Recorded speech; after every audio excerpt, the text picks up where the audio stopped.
देख रहे हैं हमारा लाइव सेशन। और मैं यहाँ निर्मली के बाज़ार में उपस्थित हूँ और मेरे साथ वीआईपी के बहुत बड़े बड़े और छोटे छोटे लीडर यहाँ पे उपस्थित हैं। तो सर सीधा सवाल आप ही से है। सर आप लोग अपना शुभ नाम बताएंगे। मेरा नाम सर सुमित कुमार है, वीआईपी पार्टी जिला अध्यक्ष ITCL। आप सर?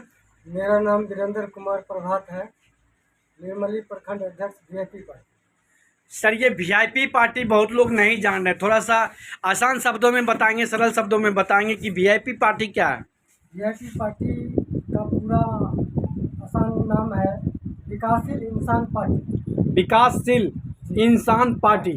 विकासशील इंसान पार्टी से मेरा सवाल है सर कि बिहार के अंदर जो आज जनता रोडों पर सड़कों पर उतरकर पलायन के लिए डेली गाड़ी भर भर के जाते हैं, क्या ये विकासशील पार्टी उसके ऊपर क्या कदम उठाने वाली है सर?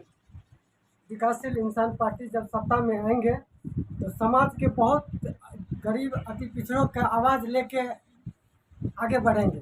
जो प्लान है उसको साल 2025 क्या आप चुनाव लड़ने वाले हैं सर? नहीं सर, हम चुनाव नहीं लड़ेंगे। आर्थिक स्थिति वीआईपी पार्टी के हम सिपाही हैं। वीआईपी पार्टी चुनाव लड़ेगी ना? वीआईपी पार्टी चुनाव लड़ेगी। तो साल 2025 में कितने सीट पे वीआईपी पार्टी लड़ने वाली है? 60 सीट पे दावेदारी दिए हैं और कुछ दो चार इधर उधर हो सकते हैं।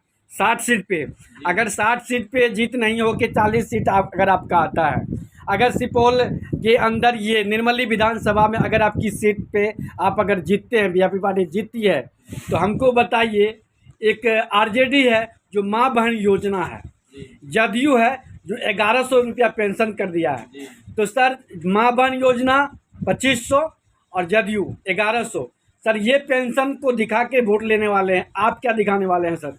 हम लोग सर निषाद आंदोलन से पार्टी बनी हुई है। हम लोग जून जुलाई इस सब में अंडा बच्चा देने वाली रहती है मछली, उस समय में सरकार को एक योजना है लीन सीजन केंद्र सरकार का। अभी तक सरकार के पास डाटा नहीं है कि बिहार में कितना निषाद समाज है।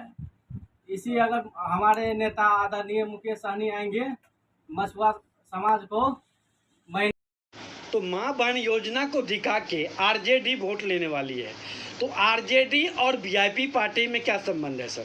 देखिए सर, हमारे नेता आदरणीय श्री मुकेश सहनी जी भी युवा हैं, तेजस्वी यादव जी भी युवा हैं, इसीलिए के बिहार में दोनों ज्वाइंट है। दोनों ज्वाइंट है सर। आपसे मैं एक सवाल करना चाहूँगा कि अगर ये दोनों ज्वाइंट है तो घर में जाके देखिए, एक परिवार में एक पत्नी और एक पति के साथ घंटा 2 घंटा आपस में समझौता नहीं रह पाता, तो क्या बिहार में समझौता रह पाएगा? समझौता होगा, डिफिनिट होगा, पुरजोर तरीके से समझौता होगा। क्योंकि 2025 में जो विधानसभा का चुनाव है उसमें जिसमें आरजेडी और वीआईपी और अन्य 2 दल मिल के जो गठबंधन हुआ है उसमें 2024 में भी दिखाया है।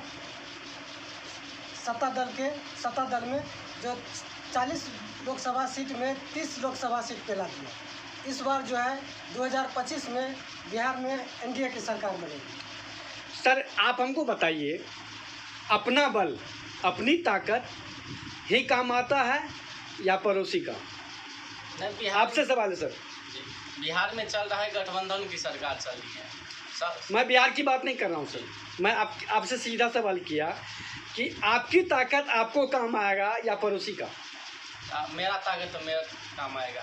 तो सर अगर आपकी ताकत आपको काम आने वाली है तो बिहार के जनता के साथ क्या आप लोग यहाँ के बड़े बड़े पार्टी आरजेडी जो महागठबंधन के रूप में आती है खिलवाड़ करना चाहता है क्या?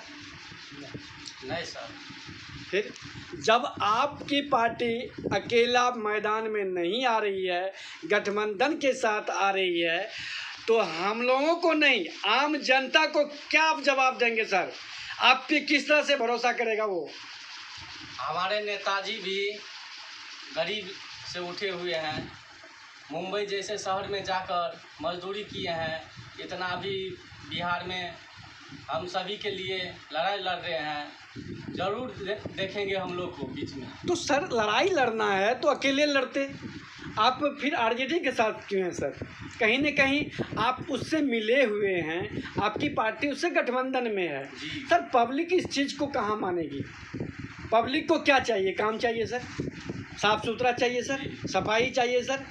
तो ये चीज़ आप अगर यहाँ पे प्रमोट नहीं कर पाते हैं, दिखा नहीं पाते हैं, आप हमको बताइए। मुकेश सहनी जी सुप्रीमो हैं बिहार के, मछुआरे जाति को लेके जो समस्या उनका समाधान करते हैं।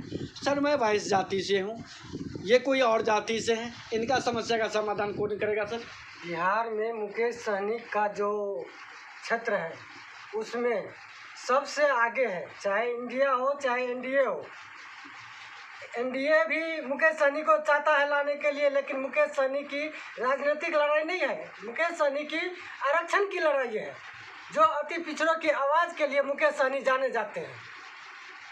नहीं सर, मुकेश सहनी का पर्सनल मैं बात नहीं कर रहा हूँ, मैं बात कर रहा हूँ बिहार की जनता की, उसका भला कैसे होगा? बिहार की जनता को केवल सत्ता दल के पार्टी केवल वोट लेने का अधिकार लिया है, उसका अधिकार देने का काम नहीं किया है। इसलिए मुकेश सहनी अति पिछड़ों की आवाज़ उठाने के लिए आए हैं।